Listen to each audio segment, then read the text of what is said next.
for the Vancouver Police Department. Thank you all for coming out today. Sorry, I just had to unmute our phone. We've got some people on the phone line. I'll start again. Sergeant Steve Addison. I'm a media relations officer or a spokesperson for the Vancouver Police Department.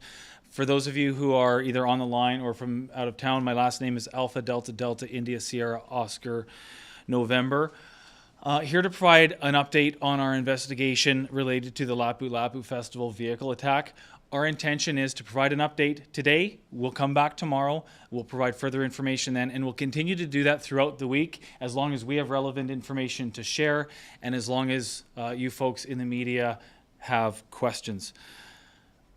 These are really incredibly hard days for all of us in this community. What has happened to us here in Vancouver, we've seen it happen in other cities. We've seen it happen in other countries. We've seen it happen throughout the world. It has never happened to us here, and it has absolutely shaken our entire community to the core. In the coming days, as we learn more about the victims in this horrific attack, the trauma is going to increase. It's going to get harder before it gets easier. In addition to the investigation, the criminal investigation that we're conducting, we here at the Vancouver Police Department, we're here to provide comfort and reassurance and to console and to support the community. We're impacted by this. The entire community is impacted by this. And we will do what it takes not just to investigate this horrific crime, but to provide comfort and reassurance and to console the community and to help the community through this absolutely unprecedented time. I'm going to give you some specific investigative updates. I'll then take some questions from you. The accused in this case, the person in custody, has now been charged with 8 counts of second-degree murder.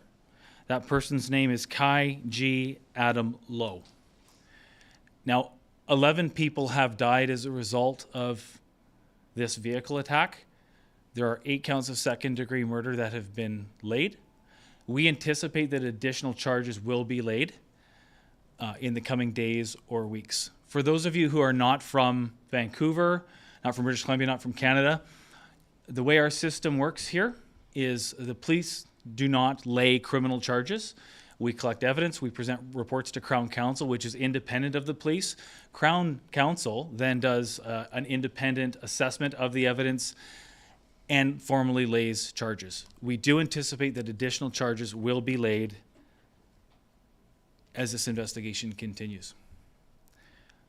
I can tell you a little bit more information about the 11 people who have now died. 9 of them are women, 2 of them are men. They reside in various communities in Metro Vancouver. There is one person who has died, who we don't know where they specifically where they live, and we're in the we have identified them, but we have not confirmed their residence. We will, in time, release the names of all of the homicide victims. We are going to take a victim-centered, trauma-informed approach as we proceed through this investigation, and we are not prepared to release that information at this stage. That said, I understand and I appreciate that stories about victims are circulating in the community. People are self-disclosing. We will provide that additional information in due course. There are a number of victims, survivors, who are still in hospital. 7 people remain in critical condition. 3 people are in serious condition. There are others. There are other victims who were injured, who received medical attention and may have been discharged from hospital. There are people who potentially were injured who we don't know about yet, or people who sought medical attention on their own. So there are many, many more victims out there. And if there are people who are victims who we don't know about yet, we encourage them to come forward and speak to us. Next of kin notifications have been completed for each of the 11 people who were killed, and that means we have notified their surviving family members. The accused in this case, as we've said before, is a person who has had previous interactions with police and medical professionals related to mental health. I can confirm that Kai G. Low did have contact with the police in a neighboring jurisdiction on April 25th, the day before the vehicle attack. That contact was not criminal in nature, and it did not rise to the level where mental health intervention was required. Beyond that, I'm not prepared to disclose additional information at this time. Regarding the crime scene, it's a rather large crime scene. We are still processing that scene. There's still police tape up. It's still an active crime scene. We do anticipate that we will be finishing up our work in that crime scene tonight and possibly into tomorrow. We want to extend our gratitude and acknowledge community members in the surrounding neighborhood who have been impacted by this. It is a rather large crime scene, and we appreciate the community's support. There is a polling place in that area. That polling station, is not affected by the work that we are doing. There is still access to that polling station via 41st Avenue and St. George Avenue. Further investigative updates I can tell you. I can confirm that investigators from our homicide unit, our major crime section's homicide unit, did execute a search warrant yesterday related to this investigation. That search warrant was executed at the residence of the accused in Vancouver. And the purpose of that search warrant was to search for and seize evidence related to this investigation. We are continuing to collect evidence in various forms. That's eyewitness evidence, video evidence, forensic evidence, and other sources of evidence. We've created an online portal, vpd.ca. We've also posted information on our socials for people who have bystander video that they would like to submit. We'd like people, if they have bystander video, to submit it to our investigators. As we know, in similar investigations like this one that have occurred in other cities, in Canada, in North America, and around the world, that bystander video can form critical pieces of evidence that can help us understand all of the circumstances. So we encourage you, many people have posted it online. If you've posted it online, don't assume that we've got it. Please go to vpd.ca or visit our socials where we've got a QR code posted and submit that video and photos through that portal. It's really important. We had established a family and friend assistance center at the Douglas Park Community Center at 801 West 22nd Street. And the purpose of the family and friend assistance center was to help people who had been separated from loved ones. As you can imagine, there are people in our community who had family and friends who were at the Lapu Lapu Festival when this happened, who may have gone hours or even now into day 3 without having contact with a loved one. The purpose of that assistance center was for Vancouver police officers, victim assistance professionals to provide information about to provide information for people who were seeking a loved one. That assistance center will remain open until 8 p.m. today. It will reopen tomorrow morning at 8 a.m. and it will stay open for 12 hours tomorrow. So it will be open from 8 a.m. to 8 p.m. tomorrow. After it closes tomorrow at 8 p.m., we will be transitioning and we will be establishing more of a community information center, and that will be located near the crime scene, roughly 41st and Fraser Street. And that will be our mobile command center, a large vehicle you may have seen parked in the area already, and that will be placed in the community for an as yet undetermined amount of time. It will be staffed with victim services personnel, it'll be staffed with police officers, and it will serve as more of an information center for people who want to come by, for people who are seeking information, for people who are seeking support.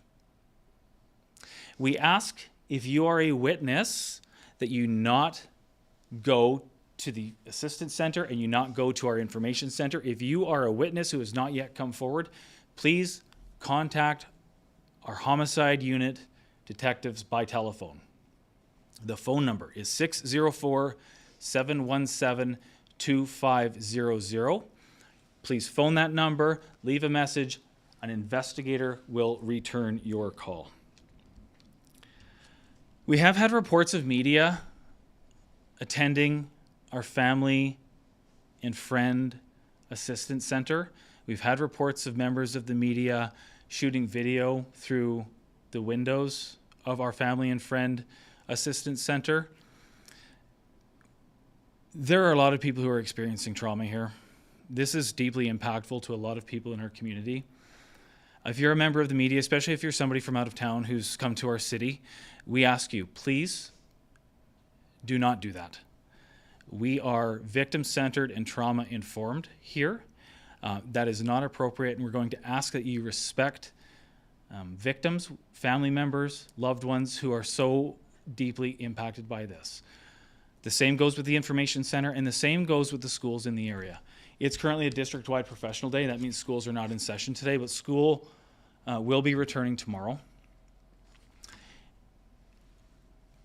We will never be normal again, but as people start to return to their normal routines, we want to continue to be victim-centered and trauma-informed.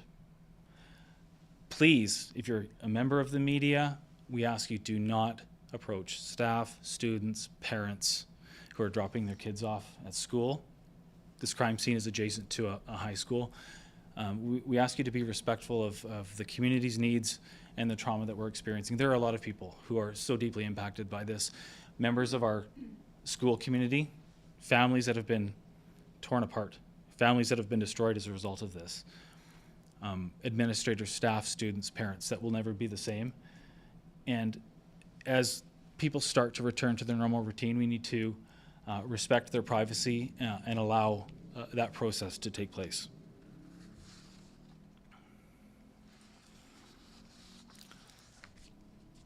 There's been a lot of discussion about safety at large events, at community events, and these are discussions that take place in cities around the world whenever an event like this happens. We spoke about a lot of this yesterday. Interim Chief Rye, the mayor provided comments, and I'm not going to reiterate word for word what they said. What I can tell you, though, is that here in Vancouver, there are about 3,200 different community events that happen every year. Everything from small community block parties like the Lapu Lapu Festival to major events.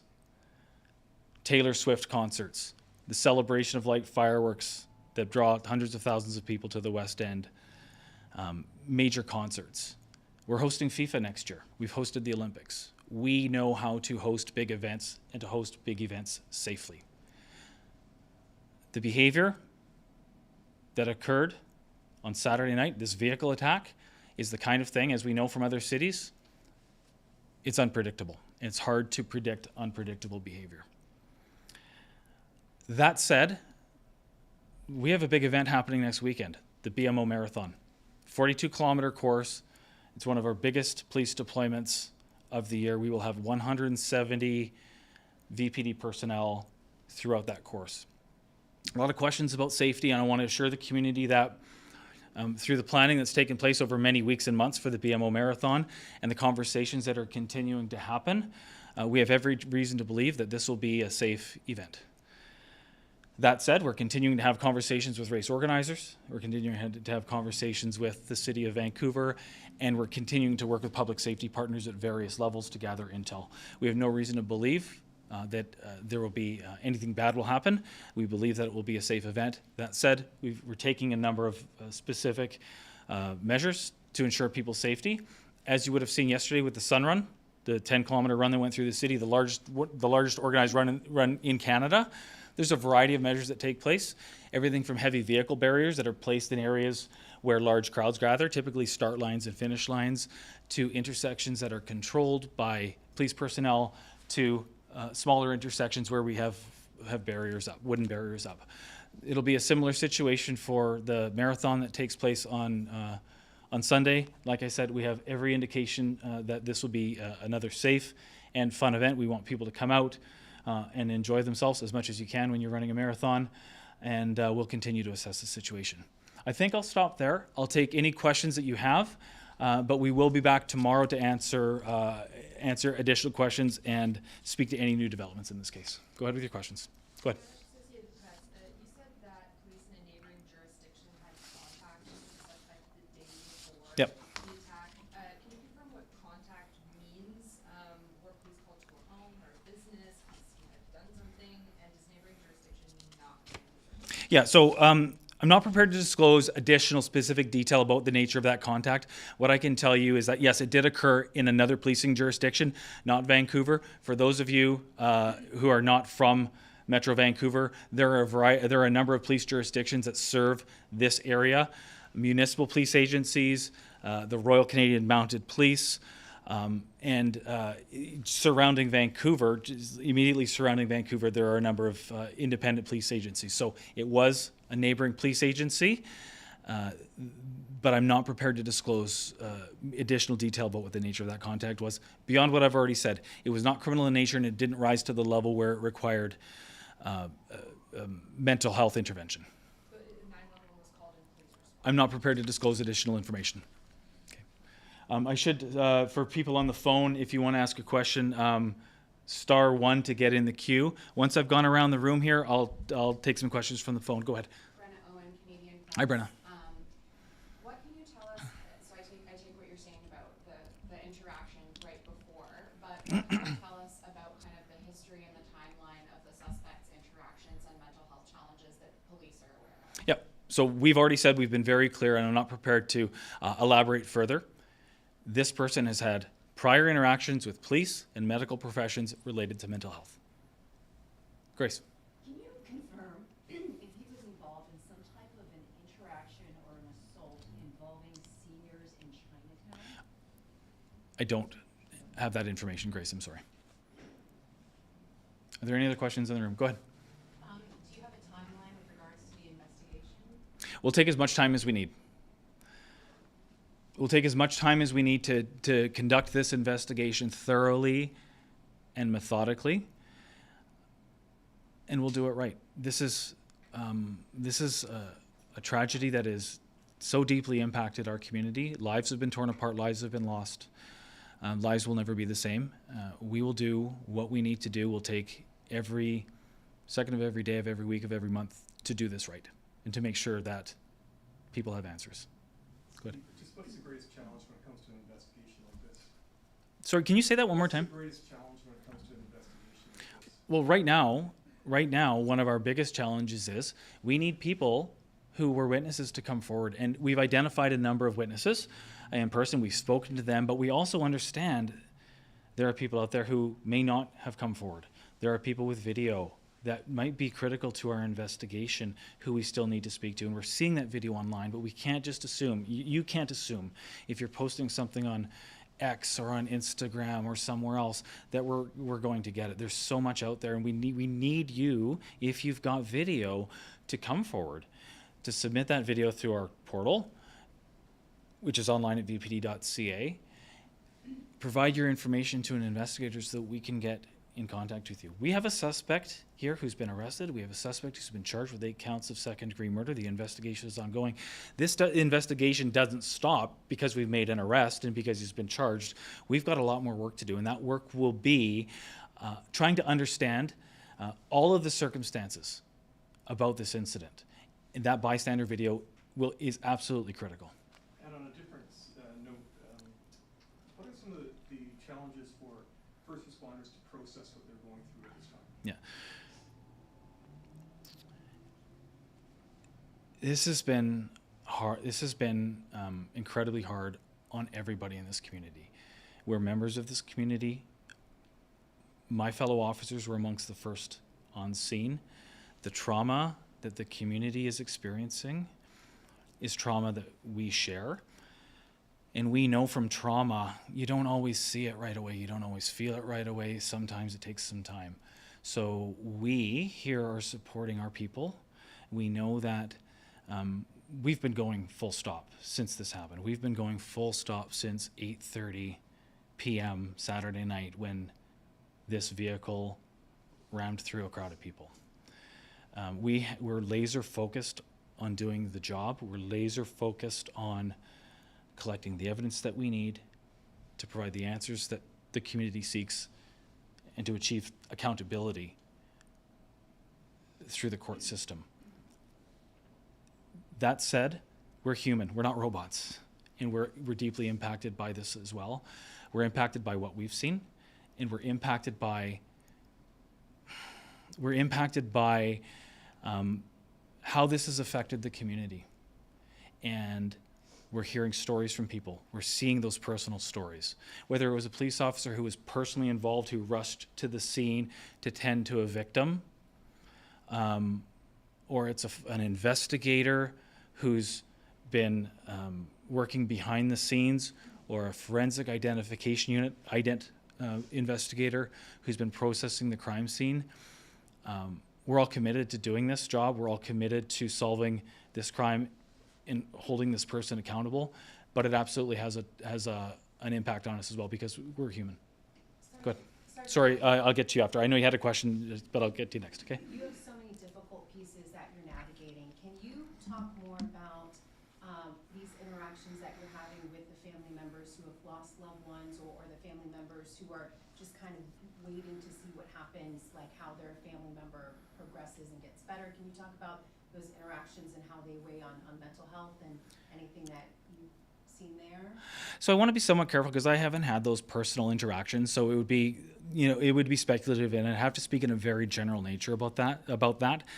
I just don't think it's fair or accurate to do it. But what I can tell you is that we're working with families, whether it's a family whose loved one has been killed, it's a family whose loved one has been injured, it's a family who might have spent hours or now days trying to find out the status of a loved one. We're working with those people to support them. And it's not just police officers in uniform, it's victim services professionals, which are a vital part of the work that we do, who allow us as police officers, as investigators, to do our jobs to investigate this crime while at the same time supporting the people.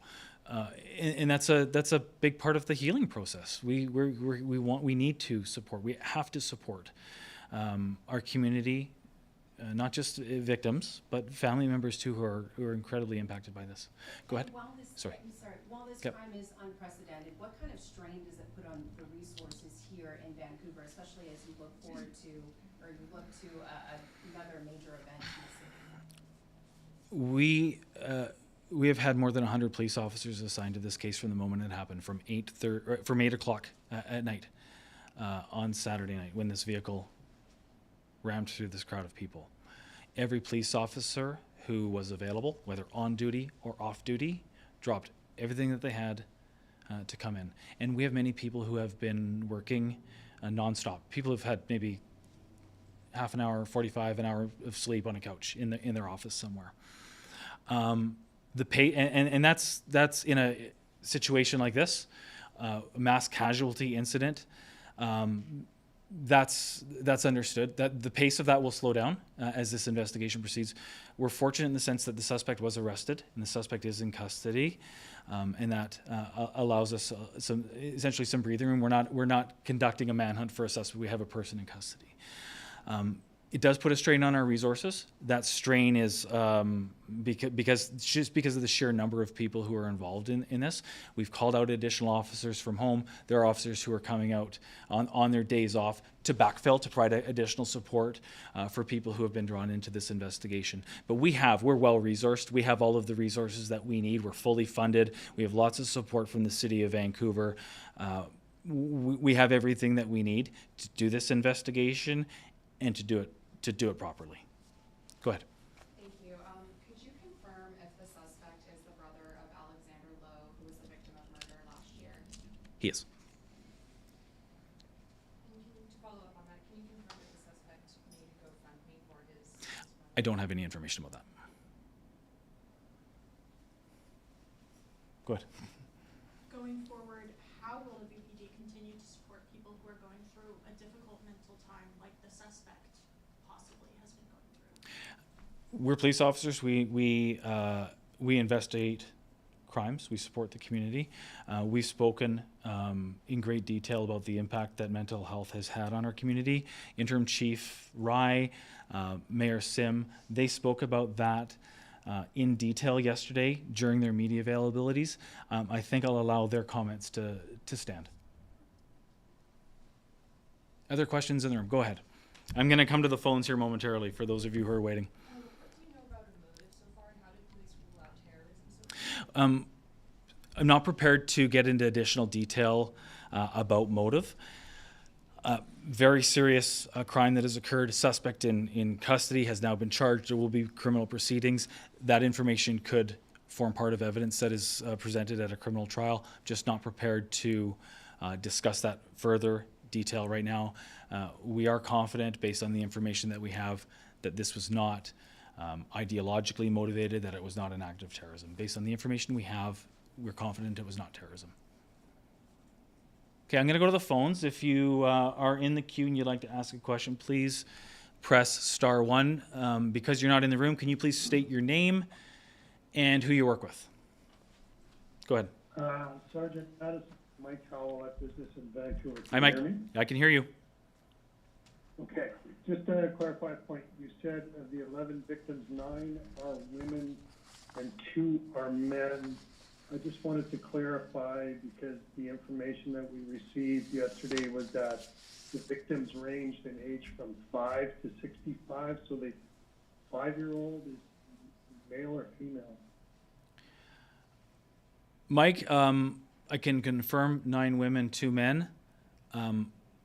Your question is the gender of the 5-year-old victim. We have that information. I'm sorry, I just don't have it in front of me. I want to make sure that I'm accurate with the information I provide. So I'm not able to confirm that right now. I will bring that for you tomorrow at our briefing. Jason, if you're able to find that information now, sorry, Mike, I'm just going to ask a colleague in the room to see if you can find that information while we're talking here. And if I can get it to you before the end of this briefing, I will. Okay. Okay. Do you have a follow-up, Mike? Oh, yes. I over the last, since the pandemic, really, since Mayor Sim was elected, there's been several incidents, as you're well aware of, in the city that are high profile, and it has kind of caused the mayor and the chief to hold news conferences to call for bail reform, to call for filling gaps in mental health resources. And any time there's an event like this, to use the words of the chief, the mayor kind of shakes people to the core. But to give some context to Vancouver, is it still a safe city? Yes. Vancouver is a safe city. Yeah. Incidents like this are, Mike, let me continue. Incidents like this, Mike, are absolutely tragic. They're horrible. They cause people fear. They strike us to our core. You will not find we're a major city. You will not find a major city anywhere in the world that has been able to completely eliminate crime and violence. Vancouver is a safe city. Incidents like this are gutting. They're absolutely tragic. But they're not unique to this city. I can provide. Sorry, Mike. We're talking over each other a bit here because you're not in the room. I can tell you that. Sorry, Jason. Can you open that up again? I'm going to be able to provide you the information about the 5-year-old victim. I believe. Just give me 1 second here. The gender of the 5-year-old is female. The oldest victim, age 65, is a man. Okay, thanks. Okay. Anybody else in the queue? One more in the queue. Go ahead. State your name and your agency, please. Alana Kelly, Glacier Media. Hi, Alana. Hoping to confirm the 7 in critical, 3 in serious condition. Do you know how many are children? I don't. I'm sorry. I don't. I can attempt to get that information for you. I will try to get that information for you tomorrow. Okay, thank you. Okay. One more question in the queue. Go ahead. State your name and your agency, please. Yeah, hi, it's Christy Gomez here from 1130 News Hi, Radio. Shristi. I just, I want to ask you, is there any indication that the suspect had, chosen this event in particular? If there was an intent here before to target, I understand there's no indication that there's a terrorist angle to this. But was the incident targeted? Did he plan to do this at all? And what you can share in that sense?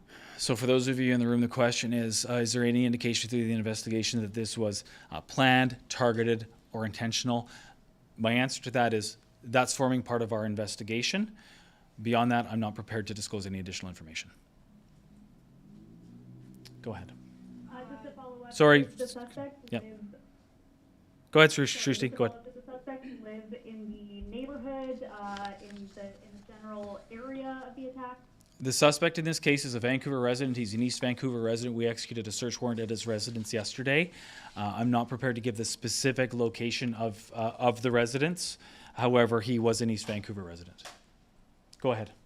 How has this event shaped the way that the BPD approaches future public events in terms of safety? Yeah, and that's a question that we addressed in detail yesterday when Interim Chief Steve Rye was here standing at the podium speaking to it. The best answer that I'm going to give you, and I'll let his words speak for himself, but the best answer I'm going to give to you on that is that this has changed all of us. This has changed all of us. This will change the way we approach events and community events in the future. That doesn't mean there's going to be a police officer on every corner at every block party and community event, but we will take a hard look at this.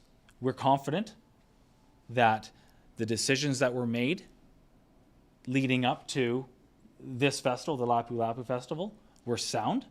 That said, we're going to review all of the circumstances and we'll learn from it. And if changes are necessary or we need to adapt the way we do things, we'll do that, but we'll do that in consultation with the community and in response to the community's needs, because nobody wants to see a police officer in every corner.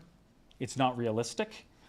But we'll continue to work with the community to meet the community's needs and make sure that this can be a safe community for people to have a block party, a cultural festival, a neighborhood concert. I think I'm going to end it there. Sorry, go ahead. One more from CBC. Go ahead. One quick question. Were narcotics, or was any form of substance abuse or substances influencing the driver? The question is whether any belief that the driver was under the influence of substances at the time. I don't have that information, and if I did, it's not something that we would disclose. Okay. Thank you, everybody. We'll be back tomorrow to provide additional information. Appreciate you coming out. Can you confirm what time tomorrow? We'll aim for 2:30 tomorrow afternoon. Okay. I apologize. There's a bit of a miscommunication today on the time, so a little bit later in the day than we intended. I'm going to aim for 2:30 tomorrow. We'll send out a notification to give you a little bit more notice than we did today. Thank you. Okay.